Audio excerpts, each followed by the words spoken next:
Hey, listen to Wrestling Roundup on FreeFM, ArrowFM, and MPR. As always, I'm Grady, and live on Skype we got Josh. Hey!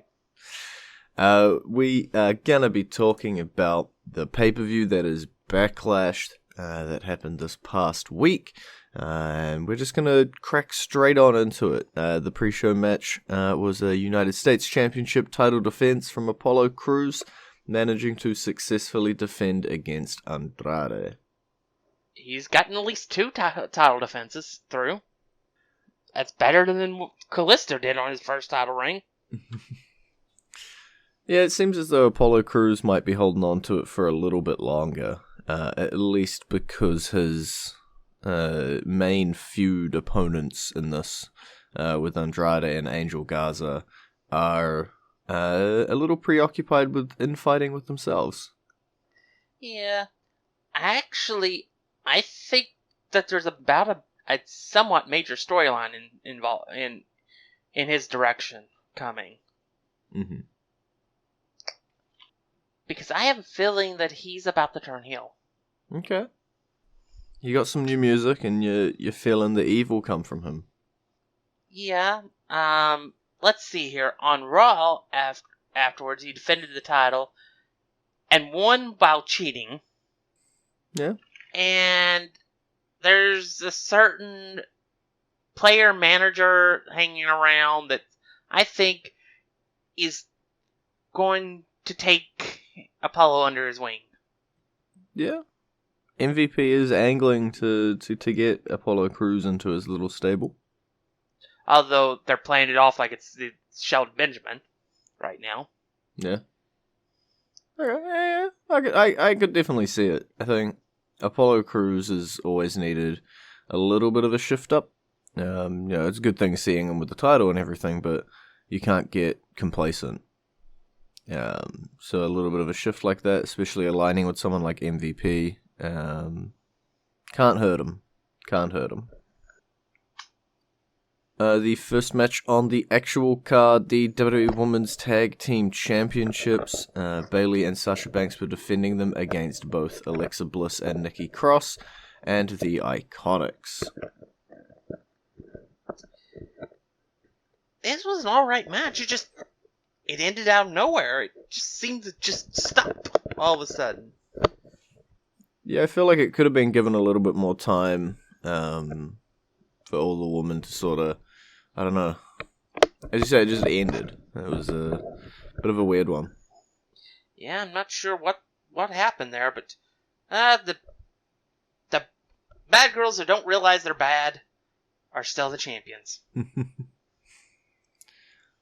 And then this past week, I think, on NXT, they went down and they defended it against Tegan Nox and Shotzi Blackheart, successfully defending them, until Io Shirai sort of takes target at both of them.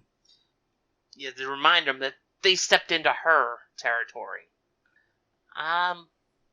Also, I'd like to point out that the tag titles, despite us being defended on any brand, have only been defended twice in NXT. Yeah.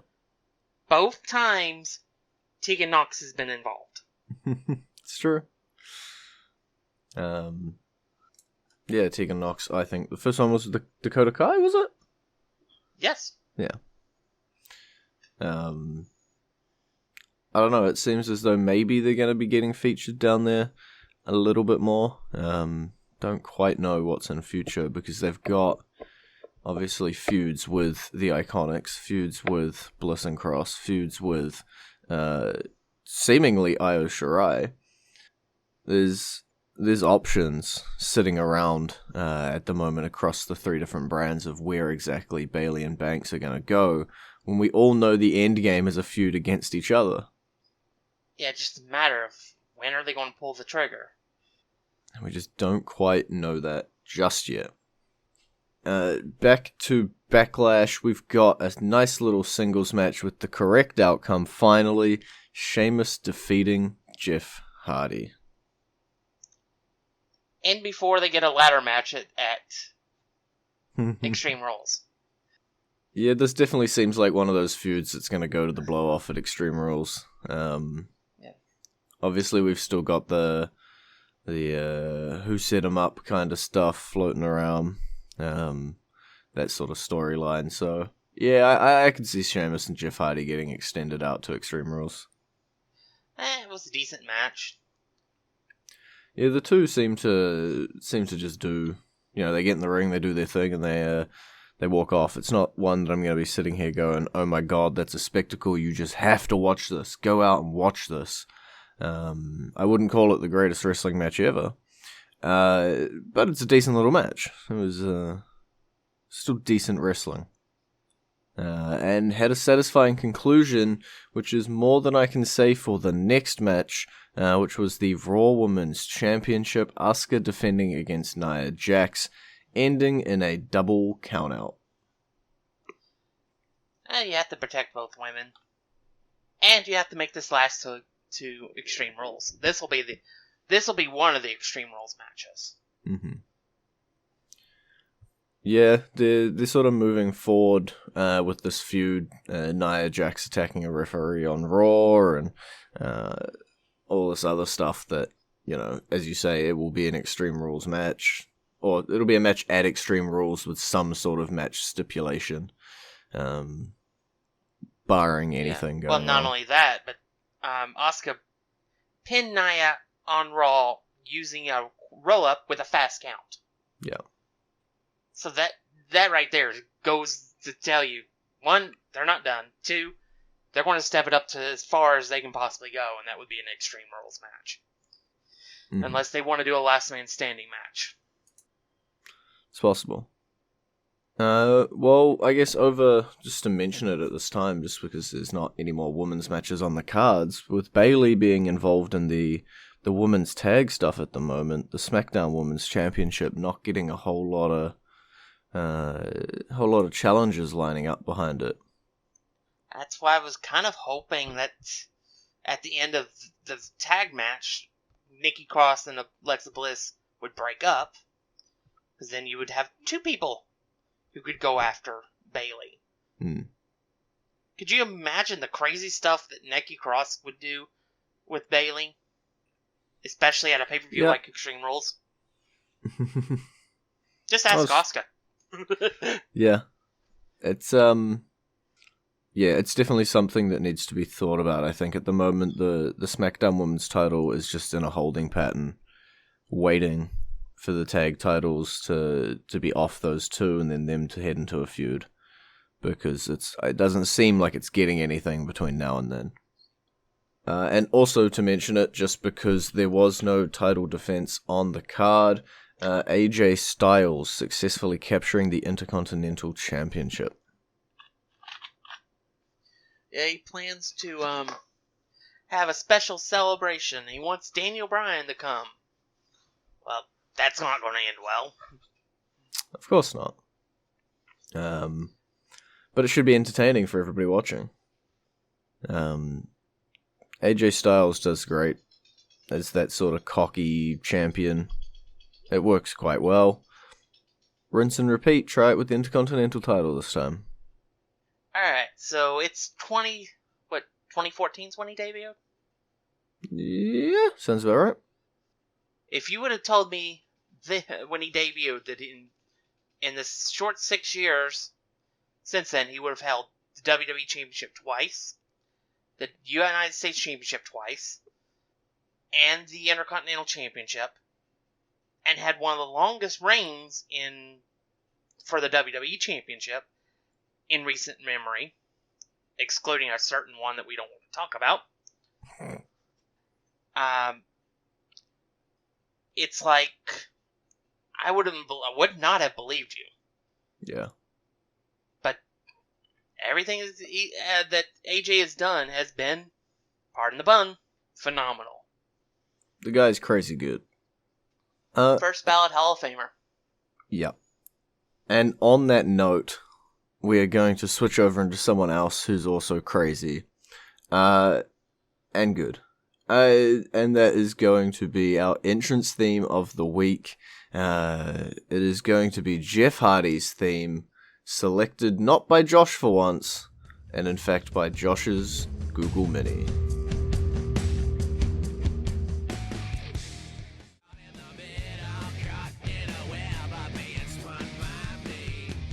And you're back with Wrestling Roundup on FreeFM, ArrowFM, and NPR. I'm Grady, he's Josh, and we still got half of Backlash to get through. Let's go with this Universal Championship defense. Braun Strowman managing to actually defeat Miz and Morrison. And the only reason he did was because Miz pulled Morrison off when they had him pinned. Yep. Killed it. Yep, which is exactly what we expected would happen the moment they announced that whoever pinned him would be the champion. Yeah, it was a pretty obvious outcome. But they're already lining up a Miz TV, or is it what are they? Is it Miz TV? What do they refer to it now? It's still Miz TV. The dirt. When it's them together, it's the dirt sheet. Okay, the headline is Mandy Rose to join an explosive edition of Miz TV. And the picture shows Morrison. I don't know quite what the segment's meant to be, but it seems as though Miz and Morrison are pretending to continue on. Maybe they need one more spark between them. Because they haven't quite exploded. Morrison might want to watch, make sure there's no tables or no TVs around, because he might go through it. Yeah. It'll be interesting to see just exactly what happens. Because we know someone's going to turn on someone. It's the same as Banks and Bailey, right? We know someone's going to turn on someone. It's just a matter of time and a matter of when will it happen. And then let's talk about the other major championship, the WWE Championship. Drew McIntyre did manage to hold on and successfully defend against Bobby Lashley. Alright. I don't know who his opponent will be at Extreme Rules, but I'm 99% sure of who it will be at SummerSlam. And I think the person I have in mind for that earned it. Okay. But I'm not going to talk about it now. Yep, that's fair. I think I saw where you were going with that. I think the short term is probably another Bobby match, which would be weird because then Bobby's got to go under twice. At the pay-per-view. Obviously, he already went under on Raw, where it was Drew McIntyre and R-Truth defending against Lashley and MVP in a winner-takes-all match, which was a great match between the four of them, but it seems as though Drew, Bobby, and MVP are still going to be intertwined for a little while. Maybe not ready to give it up. It's very possible. In all actuality, I probably would give Drew the night off, to be honest. But if you're going to gotta have the WWE Championship match, then I'll say give him something like a, I don't know, an ambulance match or something. Something that can be financed for a while. Before you know who shows up. Which we will almost get to. We'll almost get to the greatest match of all time. But just before that, the Viking Prophets have what nobody expected, and they call back to every little segment they had. They call back to the bowling, they call back to the golf, they call back to the axe throwing. They chase around, they have a fight. We prove that you can magically summon turkey drumsticks. And then a bunch of biker ninjas show up. This has been one of the most entertaining things I've ever seen in my life. The entire feud. And what can I say? Hey, it's continuing. At the very least, we're going to get an official title match on Raw next week. thanks to a certain 7-foot giant. And you're not talking about Big Ninja. No, just the Big Show. Yep. It's been a weird and wonderful feud to get to where we are. You know, if you told me, hey, they're having a Raw Tag Team Championship match at Backlash, the last thing I would have predicted was Akira Tozawa to show up leading a gang of motorcycle ninjas. It would not have been on my radar. I would never have mentioned it. You could have given me an hour to talk about that, and I wouldn't have mentioned it. Well, I would say Akira Tozawa was just trying to do a knockoff version of what the what Phantasma did in NXT. Yeah, but Phantasma didn't have a massive bodyguard straight next to him, so. No. But MVP of the segment goes to Akira Tozawa's facial expressions.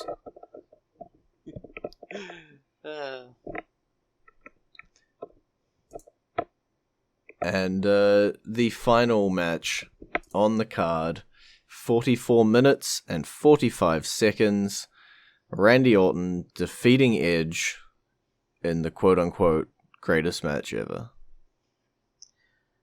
These two brought it. What can I say? This one match was almost longer than the rest of the card put together. Yeah.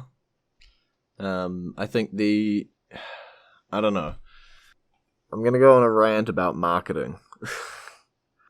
Marketing a match before it happens as the greatest match ever or the greatest match of all time means the match is never gonna live up to that. I feel like without that marketing, you'd be talking about this as like a solid 4.5 to 5 star match. But with that marketing, it was never going to be that. It had a chance, but it was never quite going to be there. And it just because of that, you had such an expectation for it. And I feel like maybe people you had the expectation for it, but yeah. But I saw what it was. They were making fun of all the people that were complaining about how long the match went and stuff at WrestleMania. They were making fun of all the people that hold that 5-star rating to such a degree that's not that they over importance it. Oh, it goes up to like 7 now. So I thought I was expecting a really, really good match. And I got exactly what I expected.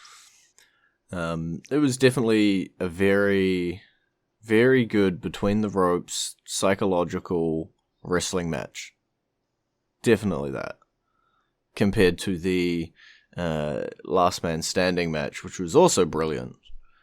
These guys have put on, I can't do math quickly in my head, whatever 36 plus 44 is,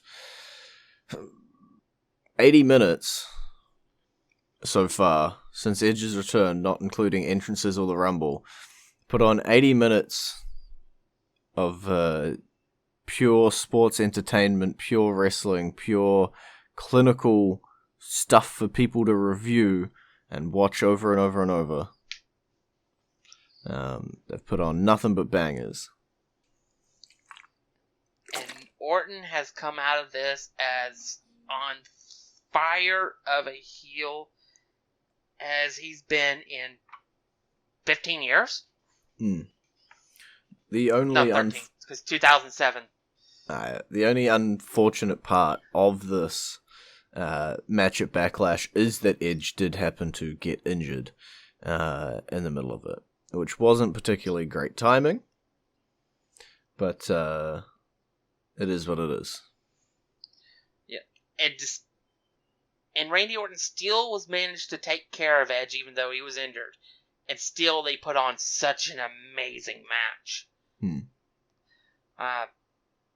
Can you say Orton is, with Cena gone, Orton is the best full-time wrestler and the veteran wrestler in the company right now.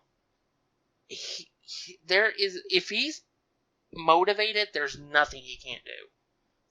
I can get on board with that. So I definitely believe Orton's after Extreme Rules, which I believe Orton versus Christian will happen. Mm-hmm. I believe Orton versus Drew McIntyre will happen at SummerSlam for the title. Yeah. Will Orton win? No, I don't think he will. But Orton I think, but he is on fire. Absolutely deserves that shot. I'm going to rewind to something you said in the middle there about what Extreme Rules and Randy Orton's going to look like, because you are right, a new element came into this. I don't know if it was a last-minute thing because of Edge being out, or whether that was always the plan or not, or what. But Randy Orton seemed to set his targets onto Christian, and then Christian agreed to have one more match. Which is going to get one more match again. But I think the biggest thing from this weekend that we can take away is they're allowing the punt kick again. That's true. Multiple times, not just as a one-off. No. I think. Yeah, because he also punted Christian. Yeah, it's a really brutal move that can look very not brutal if not filmed correctly. It's got to be filmed in a very specific way, or else, Orton's got to pull it and it looks goofy. And I think having the pre-taped nature of these shows really allows you to do it, because the chance that it goofs up or it goes wrong is definitely lowered to almost zero, because you can just do it safer. If you need to, redo it, and you'll be perfectly fine. There's less chance of concussing Vince McMahon by booting him in the head. And that means we get to see it come back out, because it's a cool little weapon that we've threatened for years now. And now he actually fired. So yeah, it's definitely another element into his heel game that he can use. Because I could see him kicking off his feud with Drew, literally, with the punt kick. Yeah, it'll be interesting to see how the Christian Orton match, if that is where we are headed at Extreme Rules, how that gets built between now and then. With Christian coming back for quote unquote one more match, and Orton just being the slimy Orton that he does best. Yeah, that's another thing. Orton's an okay face, but there is nobody better at being a heel than Orton in the company. And then one thing to jump over to, just to mention before we run out of time, NXT, it's starting to heat up in the upper card. We know that we will be seeing Keith Lee defending his North American title against Finn Balor and Johnny Gargano in a triple threat match. And then we will see the winner of that taking on Adam Cole in a winner-takes-all match. We are gonna see a double champ. Yeah. What I want and what probably will happen are probably going to be two different things. Yeah? Because knowing WWE and NXT, Adam Cole's probably going to win. Okay. Because why not? We said it over and over again. We think he's going to lose now. We think he's going to lose now. Maybe we'll do some reverse psychology. He's going to win, so he'll lose. I really want Keith Lee to come out on top. Yeah. With both belts. Which probably means that in the end, it's probably going to end up being Finn Balor. My current running theory is that Keith Lee will win the triple threat. He'll retain the North American title. But the sort of winner-takes-all match will be interrupted by Karrion Kross. And that we won't get a winner-taking-all. Keith Lee will keep the North American title, and Karrion Kross versus Adam Cole will kick off. That's just a gut feeling. That would make me so mad. Then it's perfect. Book it. Things that make Josh mad. Okay, then Drew's going to lose the title to Orton. Oh, no. If that happens. No. I didn't expect the backfire. Okay. Keith Lee can just gracefully lose, and Adam Cole can gracefully win both titles. Or is that a worse outcome? That's an expected outcome. Okay. I'd rather bask in Keith Lee's glory, though. Yeah. But if Karrion Kross interrupts, then at least Keith Lee can keep one belt. I'm not getting a lot here. Yeah. I will swiftly move on before I'm hung up on. To mention, just as we are departing, that Breezango's entrance for their NXT Tag Team title match was great. And if you don't watch NXT, and despite the match outcome itself, just watch the entrance. Just a minute. It's a good watch. Alrighty, well then, we are all out of time. It's been great talking to you. Maybe. You can visit our Facebook page, facebook.com/wrestling radio, Twitter page, twitter.com/wrestling radio, and we will catch you next week.